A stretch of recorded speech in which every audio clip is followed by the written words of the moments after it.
So in a previous video, I went over the introduction of mass spectroscopy, or of all spectroscopy with you. Mass spec, which is really spectrometry, in case there's any chemists listening. Spectroscopy. I'm going to call this video 1.5. I went over mass spec, IR, and protein NMR. I went over it. Just introduce what they're about. Okay, so let me remind you that mass spec is really about finding the molecular formula, and we're going to do that via finding the molecular weight. Oftentimes in a mass spec problem, you'll be given an empirical formula.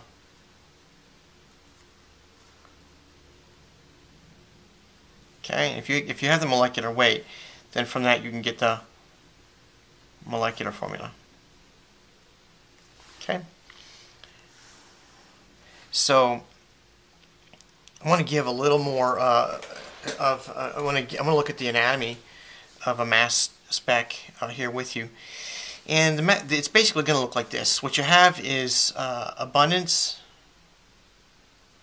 which I'm really going to downplay the importance of this axis, and the size or mass. This is oftentimes given, almost always I guess, given in an m per z. It really doesn't matter in my opinion. If you can appreciate it at a really simple level, you're fine. So let's what do I mean by that? Here's what happens with mass spec, and I'm not going to go through the guts of the machine with you, but what happens is you have a sample, and it's broken up essentially into every possible particle size.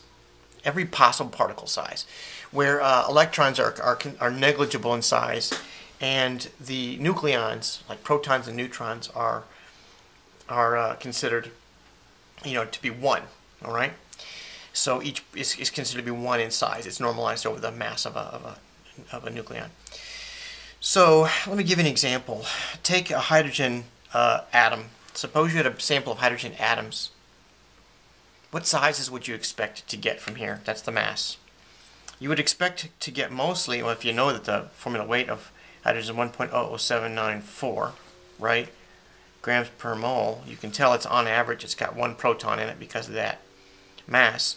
So you can expect that you'd get a bunch of at 1. This would be 1 right here. You get a peak at 1, and you probably would get a small peak at 2, right? Why? Because roughly, I don't know, 1%, no, less than that. Some percentage of hydrogen has a neutron with it also, right, which has 2 nucleons. So you would expect it to look something like that. Okay, what about if you were to look at chlorine? A bunch of chlorine atoms.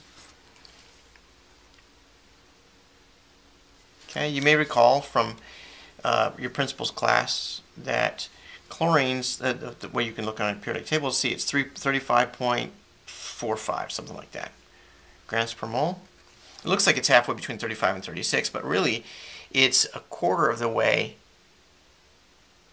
from 35 to 37. Okay, so in other words, it's about 25% chlorine 37, and 75% chlorine 35. Okay, so what that means is somewhere around 35 you get a peak there, and around 37 you get a peak with it was about a third the size. Okay, so that's the anatomy of a mass spec. Let's do a prediction. Let's take methane for example, and I have a methane mass spec here, so we're going to make a prediction for this. Okay, let's consider every possible particle size. Okay, we break up this thing into every possible size. First of all, suppose we could break it at this point. We get some that were 1, right, and some that were 12, 13, 14, 15, right. What would the relative abundances of those be? I don't want to predict. I have no idea. Although I guess, you know what, yeah, I don't even know. But if we could break that, we would also get a 15, right? If we could break that, we would also get a 15 and a 1. Agreed? Okay. What's another possibility? It's possible that we could break this thing up here, or break it like that, right? Break it twice, in which case we would get a 14, okay, and more 1s. Okay? And what if we break it like this? Well, we get more 1s and a 13, right? Okay, what are the relative abundances of those? I don't know. My guess is that 15 is going to be the highest because we break one of those bonds. But it's just a guess. And again, I'm going to really underplay or downplay the importance of the size of those peaks for now. All right, so this is the mass spec of methane. And you know what else? We're going to have some carbon-13. About 1% of carbon is carbon-13. Right, so we can expect that some of that 15. Oh, by the way, I forgot to say, we also might get some 16, right? Just because it's there. Suppose you just stripped a proton, an electron off of this, you would have,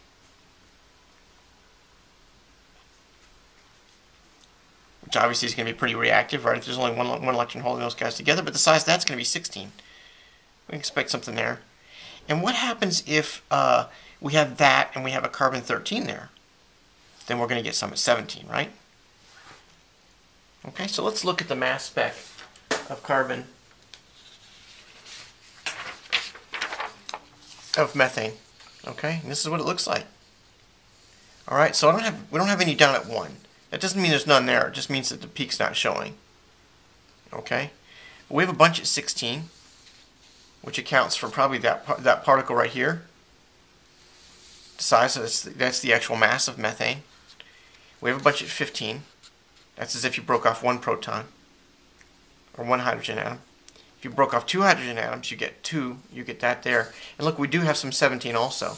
So that probably accounts for a carbon-13 with a bunch of hydrogens still there with only 1 proton stripped away. Okay, and look at relative abundance, 1% compared to that. That's possible. Yeah, shoot, not possible, it is. Can you see that? That's 100 right there. And that could be 1%. Okay? And what happens if you have a deuterium in there? Well, all of a sudden it's a really small percentage of that. It would be up at 18, but that's probably vanishingly small. Okay? Let's do ethane next.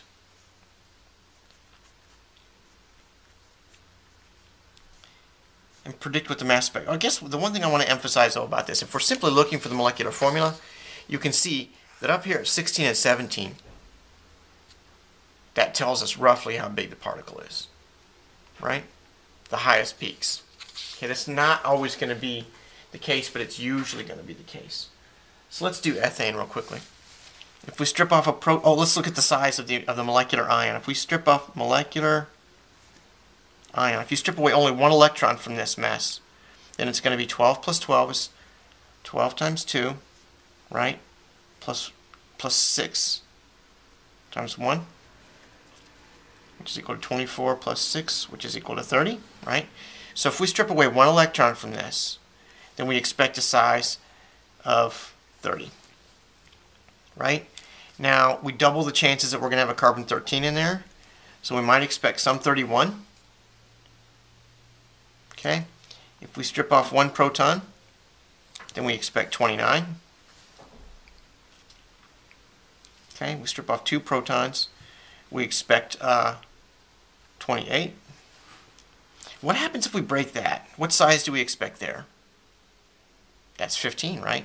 12 plus 1 plus 2 plus 3, right? That's 15. So we do expect a pretty prominent peak at 15, I'm guessing, because that is a bond that might break, and if you do, you get double 15. All right, so let's look at the mass spec of ethane. Okay, so it looks like the most prominent, most abundant peak is 28.